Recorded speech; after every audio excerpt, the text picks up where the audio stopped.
کی دلیل سنیے.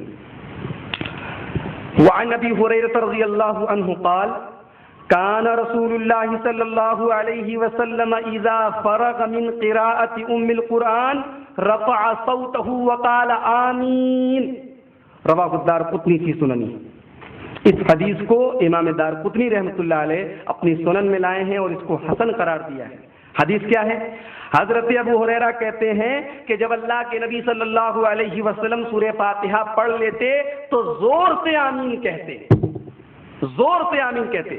اذا فرغ من قراءت ام القرآن، جب سورہ فاتحہ پڑھ لیتے، رفع صوتہ تو اپنی آواز کو بلند کرتے، یعنی اونچی آواز میں کیا کہتے؟ آمین. آمین کہتے. حدیث بتا رہی ہے کلیئر کہ آمین زور سے کہنی. اور یہ حدیث کہاں کی ہے؟ سنن دارقطنی کی حدیث ہے، جلد نمبر 1 صفحہ نمبر 310. اور اس حدیث کو امام حاکم رحمۃ اللہ علیہ اپنی مستدرک میں بھی لائے ہیں، جلد نمبر 1 صفحہ نمبر 223. اور وہ یہ بھی کہتے ہیں کہ یہ حدیث امام بخاری رحمۃ اللہ علیہ اور امام مسلم رحمۃ اللہ علیہ کی شرائط کے مطابق ہے. ان لوگوں نے اگرچہ اس حدیث کو اپنی کتابوں میں ذکر نہیں کیا، لیکن اس حدیث کے اندر جو راوی ہیں وہ اتنے ہائی کلاس کے راوی ہیں، اتنے اچھے راوی ہیں، اتنے تقوی اور طہارت والے راوی ہیں کہ امام بخاری رحمۃ اللہ علیہ اور امام مسلم رحمۃ اللہ علیہ کی جو شرائط ہیں، کڑی شرائط ہیں، ان شرائط پر وہ راوی کھڑے اترتے ہیں. بات کلیئر ہو گئی؟ آمین آپ کو زور سے بولنی ہے. سری جہری نماز میں، جیسے مغرب کی نماز ہے، عشاء کی نماز ہے، فجر کی نماز ہے، جب امام جو ہے زور سے قرات کر رہا ہو اور ولضالین جب آپ کہیں وہ کہے تو آپ کو آمین زور سے کہنا ہے. اور آمین کہنے پر ثواب بھی ہے، اور اتنا زبردست ثواب ہے کہ آپ اندازہ نہیں لگا سکتے. حدیث سنیے. وعن ابي هريره رضي الله عنه ان النبي صلى الله عليه وسلم قال اذا امن الامام فامنوا فانه من وافق تامينه تامين الملائكه غفر له ما تقدم من ذنبه. متفق علیہ. رواه البخاری في کتاب الاذان ورواه مسلم في کتاب الصلاۃ. اس حدیث پاک کو امام بخاری رحمۃ اللہ علیہ اپنی کتاب الاذان میں لائے ہیں، اور امام بخاری نے اس حدیث پر جو باب قائم کیا ہے، غور کیجیے. امام بخاری جو باب قائم کرتے ہیں وہ کیا ہے؟ باب و جہر المأمومین بالتامین، یعنی مقتدی لوگ آمین زور سے کہیں. یہ امام بخاری باب قائم کر رہے ہیں. کیا امام بخاری 24 نمبر تھے؟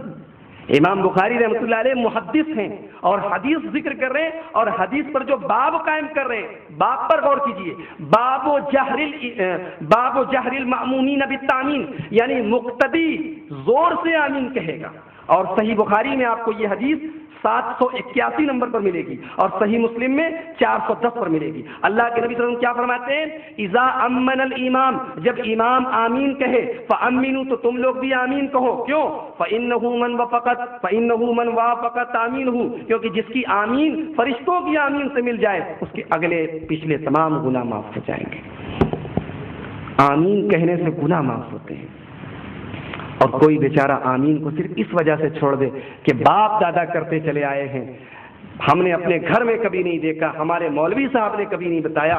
میرے بھائی، میرے دوست، تم نبی کے امتی ہو، نبی کا کلمہ پڑھتے ہو، نبی کی حدیث سنا رہا ہوں، بباغ دہل سنا رہا ہوں، سر بازار سنا رہا ہوں، حدیث کا حوالہ دے کے سنا رہا ہوں. اگر ہو مسلمان، اگر ہو اپنے نبی کے امتی، اگر دل میں ہے نبی کی محبت، تو آمین شہری نمازوں میں زور سے کہنا شروع کرو. کیونکہ یہ آمین، اگر آپ کی آمین فرشتوں کی آمین سے مل گئی تو اللہ رب العالمین آپ کے تمام اگلے پچھلے گناہ معاف فرما دے گا. اس سے بھی کلیئر حدیث آپ کو ملے گی صحیح بخاری کے اندر 782 نمبر میں، اور صحیح مسلم میں 410 نمبر میں. اس میں اللہ کے نبی فرماتے ہیں اذا قال الامام غیر المغضوب علیہم ولا الضالین فقولوا آمین. جب امام غیر المغضوب علیہم ولا الضالین کہے تو تم آمین کہو. فانه من وافق قوله قول الملائکہ، تو جس کی آمین فرشتوں کی آمین سے مل جائے گی، غفر له ما تقدم من ذنبہ، اس کے تمام اگلے پچھلے گناہ معاف ہو جائیں گے. میرے دوست اور بزرگوں، یہ سورہ فاتحہ آپ کی کمپلیٹ ہو گئی. اب اس کے بعد آپ سورہ فاتحہ کے بعد کوئی بھی سورے پڑھیں، اس میں بہت ڈیٹیل ہے، وقت میرے پاس کم ہے، اس کا طریقہ بتایا گیا ہے کہ مغرب میں آپ کو کتنی لمبی قرات کرنی ہے، عشاء میں کتنی لمبی کرنی ہے، ظہر میں کتنی لمبی کرنی ہے، وہ تفصیلات آپ کو حدیث کی کتابوں میں ملے گی۔ آپ شارٹ میں اتنا سمجھیے کہ سورہ فاتحہ کے بعد آپ کوئی بھی سورے قرآن کا کوئی بھی حصہ آپ تلاوت کر سکتے ہیں، لیکن ہاں جب آپ اپنی قرات کو کمپلیٹ کر لیں تو تھوڑی دیر کے لیے 2-4 سیکنڈ کے لیے خاموش ہو جائے۔ مثال کے طور پر آپ نے سورہ فاتحہ پڑھ لی، اس کے بعد آپ نے پڑھا قل هو اللہ احد اللہ الصمد لم یلد ولم یولد ولم یکن له کفوا احد، اس کے بعد آپ 4 سیکنڈ کے لیے 5 سیکنڈ کے لیے خاموش ہو جائیں، اس کے بعد آپ رکوع میں جائیں، یعنی رکوع میں جانے کے پہلے اور قرات ختم کرنے کے بعد 4-5 منٹ کے لیے آپ سائلنٹ ہو جائیں۔ یہ دیکھیے نبی کا طریقہ میں آپ کو بتا رہا ہوں، نبی جہاں پڑھ رہے ہیں وہاں پڑھنا سنت، اور جہاں نبی خاموش ہو رہے ہیں وہاں خاموش ہونا سنت۔ اگر نبی اپنی نماز میں 5 سیکنڈ کے لیے بھی خاموش رہے تو وہ 5 سیکنڈ کا خاموش ہونا بھی نبی کی ایک سنت بن گیا۔ دلیل سنیے، وعن الحسن عن سمرة عن النبي صلى الله عليه وسلم أنه كان يسكت سكتتين إذا استفتح الصلاة وإذا فرغ من القراءة كلها، رواه أبو داود في كتاب الصلاة ورواه الترمذي في كتاب الصلاة۔ اس حدیث کو امام ابو داؤد رحمۃ اللہ علیہ اپنی سنن ابی داؤد میں حدیث نمبر 778 اور سنن ترمذی میں امام ترمذی حدیث نمبر 251 لائے ہیں۔ حدیث کیا ہے کہ اللہ کے نبی صلی اللہ علیہ وسلم نماز میں 2 جگہ خاموش رہتے ہیں۔ غور سے سنیے گا، کانا یسکت سکتتین، اللہ کے نبی صلی اللہ علیہ وسلم 2 جگہ نماز میں خاموش رہتے ہیں، غیر المغضوب علیہم ولا الضالین کے بعد نہیں، 2 جگہ۔ کہاں کہاں؟ اذا استفتح الصلاۃ، جب نماز اسٹارٹ کرتے، جب آپ نے اللہ اکبر کہہ کے نماز اسٹارٹ کی، شروع کی، تب آپ خاموش رہتے، اور اس خاموشی کے دوران آپ کیا پڑھیں گے میں بتا چکا ہوں، اللہم باعث بینی والی دعا۔ ایک تو وہاں پہ خاموش رہتے، وَإِذَا فَرَغَ مِنَ الْقِرَاءَةِ كُلِّهَا، اور جب پوری قرات پڑھ لیتے تب خاموش رہتے۔ راوی کتنا چالاک ہے، راوی کہہ رہے ہیں، صحابی کہہ رہے ہیں کہ اللہ کے نبی جب پوری قرات کر لیتے تب خاموش رہتے۔ اگر صرف اتنا کہہ دیتے کہ قرات پڑھ کے خاموش رہتے تو ہمارے وہ بھائی جو زور سے آمین کہنے سے چڑھتے ہیں وہ پھٹ سے کہہ دیتے دیکھو قرات کر کے جب خاموش ہوتے، اس کا مطلب یہ ہے کہ جب سورہ فاتحہ پڑھتے تب خاموش رہتے۔ صحابہ نے کسی کو تعویل کرنے کی گنجائش نہیں دی، صحابہ نے ہر بات کو کلیئر بتا دیا۔ وَإِذَا فَرَغَ مِنَ الْقِرَاءَةِ كُلِّهَا، جب پوری قرات اللہ کے نبی پڑھ لیتے، یعنی سورہ فاتحہ پڑھ لی، سورہ اخلاص پڑھ لی، اب رکوع میں جانے والے ہیں، تب تھوڑی دیر خاموش رہتے۔ تو یہ حدیث بتا رہی ہے کہ آپ کو رکوع میں جانے کے پہلے 5 سیکنڈ کے لیے 10 سیکنڈ کے لیے خاموش رہنا چاہیے، یہ اللہ کے نبی کی سنت ہے۔ اب آپ رکوع میں جائیں، تصویر دیکھیں، تصویر نمبر 5 دیکھیں، فلیکس میں تصویر نمبر 5 میں رکوع کا طریقہ دیکھیں۔ آپ دیکھ رہے ہوں گے تصویر نمبر 5 میں نماز پڑھنے والی کی پیٹھ بالکل سیدھی ہے، بالکل سیدھی ہے، ہاتھ اس کے کہاں پر ہیں؟ گھٹنے پر ہیں، اور ہاتھوں کی انگلیاں کھلی ہوئی ہیں۔ تصویر نمبر 6 دیکھیں، تصویر نمبر 6 میں اسی کو زوم کر دیا گیا کہ وہ رکوع میں آپ جو ہے اپنے ہاتھوں کو کیسے رکھیں گے گھٹنے پر، ہاتھوں کو سمیٹ کے نہیں رکھنا، ہاتھوں کو کھول کے رکھنا ہے، ہاتھوں کی انگلیوں کو کھول کے اپنے گھٹنوں پر مضبوطی سے رکھنا ہے۔ یہ رکوع کا طریقہ جو آپ اس فلیکس میں دیکھ رہے ہیں، یہی طریقہ اللہ کے نبی جناب محمد رسول اللہ صلی اللہ علیہ وسلم سے ثابت ہے۔ لیکن سب سے پہلے ہم آپ کو یہ بتا دیں کہ رکوع کرنا چاہیے کہ نہیں چاہیے۔ رکوع کہاں سے ثابت ہے؟ قرآن سے ثابت ہے رکوع کرنا۔ قرآن کے اندر اللہ رب العالمین سورہ حج آیت نمبر 77 میں فرماتا ہے، یا ایھا الذین آمنوا ارکعوا واسجدوا، اے ایمان والو رکوع کرو اور سجدہ کرو، واعبدوا ربکم، اور اپنے رب کو یاد کرو، وافعلوا الخیر لعلکم تفلحون، اور اچھے کام کرو، نیکی کے کام کرو تاکہ تم کامیابی پاؤ۔ تو سورہ حج کی یہ آیت بتا رہی ہے کہ نماز میں ہمیں رکوع اور سجدہ کرنا ہے۔ میرے عزیز دوستوں اور بزرگوں،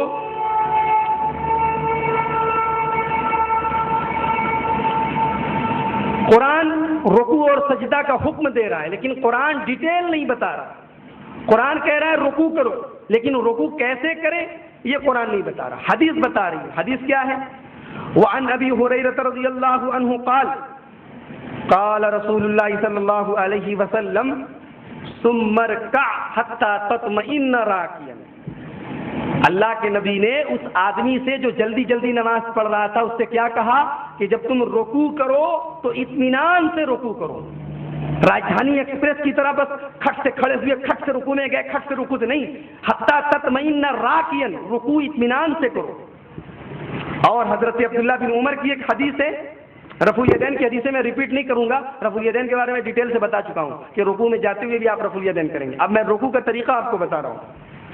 حضرت عائشہ کی ایک حدیث اٹھائیے، اس حدیث کو امام مسلم رحمۃ اللہ علیہ نے ذکر کیا ہے۔ حدیث یوں ہے، وعن عائشہ رضی اللہ عنہا قالت وکان اذا رکع لم یشخص رأسه ولم یصوبه وکان بین ذلک۔ جب اللہ کے نبی صلی اللہ علیہ وسلم رکوع کرتے تو نہ تو آپ اپنی پیٹھ کو نیچا کرتے نہ اونچا کرتے، بلکہ وکان بین ذلک، درمیانہ رکھتے، بیچ کا رکھتے۔ آپ تصویر نمبر 7 اور 8 دیکھیے۔ تصویر نمبر 7 میں رکوع کرنے والے کی پیٹھ تھوڑی سی اونچی ہے، پیٹھ بالکل سیدھی ہونی چاہیے۔ تصویر نمبر 8 میں رکوع کرنے والا زیادہ جھکا ہوا ہے، دونوں طریقے غلط ہیں۔ تصویر نمبر 5 کا جو طریقہ ہے وہ صحیح طریقہ ہے کہ آپ کی پیٹھ اور آپ کا سر بالکل برابر ہونا چاہیے۔ بلکہ ایک حدیث میں تو یہاں تک آیا ہے کہ آپ رکوع جب کر رہے ہوں اور آپ کی پیٹھ پر اگر کوئی برتن رکھ دیا جائے پانی کا تو وہ برتن بالکل سیدھا رہے، وہ گرے نہ، اتنی سیدھی آپ کی پیٹھ رہے۔ یہ بات بھی عبدالغفار کی اپنی بات نہیں، حدیث سنیے۔ حدیث ہے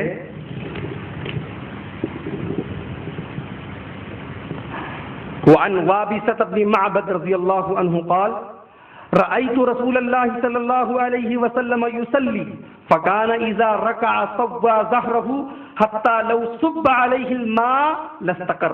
حضرت وابسہ ابن معبد کہتے ہیں کہ میں نے اللہ کے نبی صلی اللہ علیہ وسلم کو دیکھا نماز پڑھتے ہوئے، جب آپ رکوع کرتے صوى ظهره تو آپ کی پیٹھ بالکل سیدھی رہتی، اتنی سیدھی رہتی، حتى لو صب على الماء، اگر آپ کی پیٹھ پر پانی رکھ دیا جاتا لاستقر، تو وہ پانی کا برتن سیدھا رہتا، وہ گرتا نہیں۔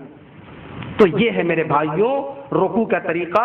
اور رکوع میں جو آپ کے ہاتھوں کی ہتھیلیاں ہیں یہ جو ہے بالکل آپ کے گھٹنوں پر مضبوطی سے رکھی رہنی چاہیے اور آپ کی پیٹھ بالکل سیدھی رہنی چاہیے۔